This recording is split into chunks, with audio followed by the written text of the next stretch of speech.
ನಿಮ್ಮ ವಾಹಿನಿ, ಇದ್ದಿದ್ದು ಇದ್ದ ಹಾಗೆ.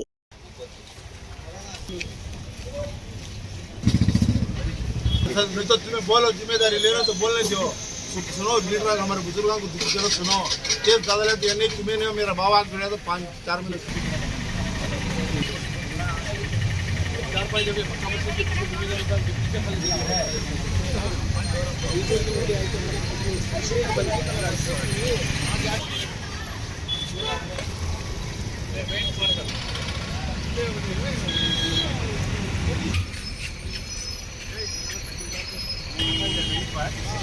ಅವರು ಅಲ್ಲಿ ಮಾಡಲು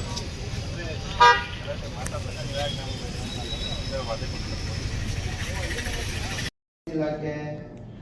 ಎಲ್ಲ ಸಿಬ್ಬಂದಿಗಳು ಮತ್ತೆ ಈ ಫೋರ್ಸ್ ಇದ್ರೂ ಕೂಡ ಪೊಲೀಸ್ ಇಲಾಖೆ ಸ್ಟೇಷನ್ ಮುಂದ್ಗಡೆ ಏರಿಯಾ ಒಂದು 50-40 ಮೀಟರ್ಸ್ ಅವಾಗ ಶುರು ಆದಮೇಲೆ 7:30 ಆಗಿತ್ತು. ಬಂದಿರಲಿಲ್ಲ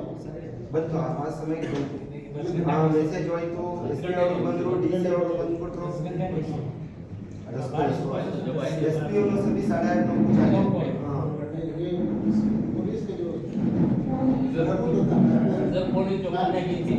रिकॉर्ड करके उसके बारे में मुझे बताया,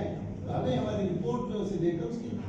और थोड़ा जो बाहर भाग के लोग हैं ना उनके पास एक सिक्योरिटी कुछ आप स्टेटमेंट दे दो ताकि वो लोग भागे हुए लोग बाहर आए, उनको एक मैसेज दे दो आपके जरिए से गवर्नमेंट की तरफ से आप जितने भी बेकसूर लोग हैं उनको बिना गिरफ्तारी करने को ऐसे लोगों को आप एक प्रेस कॉन्फ्रेंस करके ऐसे स्टेटमेंट दे ताकि वो लोग भागे हुए लोग अपनी हिम्मत से कि हमारे लोग हैं,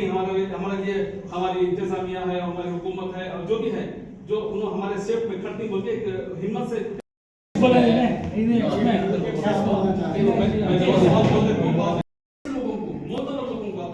हमारे जैसे सेक्रेटरी साहब जो है हमारे हिसाब से राजा ही यहाँ के, क्योंकि जामिया कमेटी के राजा ही ऐसे अभी खुद प्रोडक्शन नहीं है। और साथ साथ में क्या है मैं बोलेगा मतलब फिर उन्होंने मानते नहीं क्या है, मकबूल साहब एक्स प्रेसिडेंट है, उन्होंने दावत करके बेटा आ रहा था स्कूटर में उतरा तो उसी दाव के लेके चले गए। जब मकबूल साहब रोकने गए तो ऐसा कोई है क्या मासूमों के साथ अरेस्ट करके जाना, ऐसा कुछ आप लोग इस तरह से कितने लोगों को बताया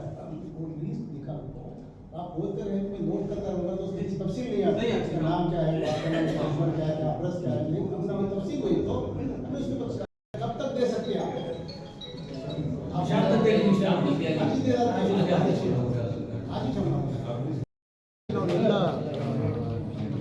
ಅನಾಲಿಸಿಸ್ ಮಾಡಿಬಿಟ್ಟು ನೋಡಿಬಿಟ್ಟು ನಾವು ಸರ್ಕಾರಕ್ಕೆ ಸರ್ ಒಟ್ಟಾರೆ ಅದು ಎಷ್ಟು ಯಾವುದ್ರ ಬಗ್ಗೆ ಕುರಿತಾಗಿ ದೂರುಗಳನ್ನ ಹೇಳಲಾಗಿತ್ತು ಸರ್, ಇಲಾಖೆ ವೈಸ್ ಹೇಳಿದ್ರ ಅಥವಾ ಒಂದು ಸಮುದಾಯದ ಬಗ್ಗೆ ಹೇಳಿದ್ರ ಆಗಿದೆ ಅದರ ಬಗ್ಗೆ ಹೇಳಿದ್ದಾರೆ, ಹೇಗೆ ಆಗಿದೆ ಏನಾಗಿದೆ ಅಂತ ಒಬ್ಬರವರು ಅವರು ಏನು ತಿಳಿತು ಅಷ್ಟು ಮಾತ್ರ ಅವರು ತಿಳಿಸಿದ್ದಾರೆ. ಅದರ ಬಗ್ಗೆ ನಾವು ಅಧಿಕಾರಿಗಳ ಜೊತೆಲಿ ಚರ್ಚೆ ಮಾಡ್ತೀವಿ, ಬೇರೆ ಸಮುದಾಯವರ ಜೊತೆ ಚರ್ಚೆ ಮಾಡಿ ಅದರ ಬಗ್ಗೆ ನಾವು ನಮ್ಮ ತೀರ್ಮಾನ ಮಾಡ್ತೀವಿ. ಸರ್ ಕೆಲವೊಂದು ಅವ್ರು ಹೇಳಿದ್ದಾರೆ, ಈಗ ಅವರು ಕಂಪ್ಲೇಂಟ್ ಮಾಡಿದ್ದಾರೆ, ಇಲ್ಲಿ ಕೆಲವರು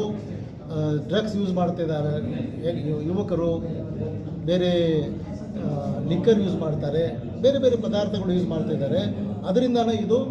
ಆಗೋದು ಚಾನ್ಸಸ್ ಜಾಸ್ತಿ ಇದೆ ಅಂತ ಕಂಪ್ಲೇಂಟ್ ಮಾಡಿದ್ದಾರೆ. ಅದರ ಬಗ್ಗೆ ನಾವು ಎನ್ಕ್ವೈರಿ ಮಾಡ್ತೀವಿ, ಕನ್ಸರ್ನ್ ಅಥಾರಿಟೀಸ್ ಬಗ್ಗೆ ಎನ್ಕ್ವೈರಿ ಮಾಡ್ತೀವಿ. ನೀವೇನಾದರೂ ಸಲಹೆ ಕೊಡ್ತೀವಿ, ಏನೇನು ಮಾಡ್ಬೋದು, ಏನು ಕೊರತೆ ಆಗಿದೆ, ಏನು ಆಗಬೇಕಾಗಿತ್ತು, ಯಾಕೆ ಆಗಿದೆ,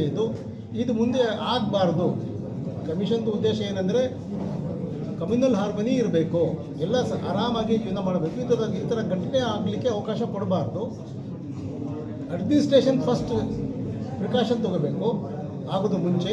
ಏನೇನು ಮಾಡಬೇಕು ಅದೆಲ್ಲ ನಾವು ಮಾಡಬೇಕು. ಅಡ್ಮಿನಿಸ್ಟ್ರೇಷನ್ನಲ್ಲಿ ಎಲ್ಲ ಸೌಲಭ್ಯಗಳಿರುತ್ತೆ, ಜನರ ಜೊತೆಯಲ್ಲಿ ಮಾತಾಡೋದು, ಕರೆಯೋದು, ಅದ್ರ ಜೊತೆಯಲ್ಲಿ ಅದು ಸರ್ಕಾರಿ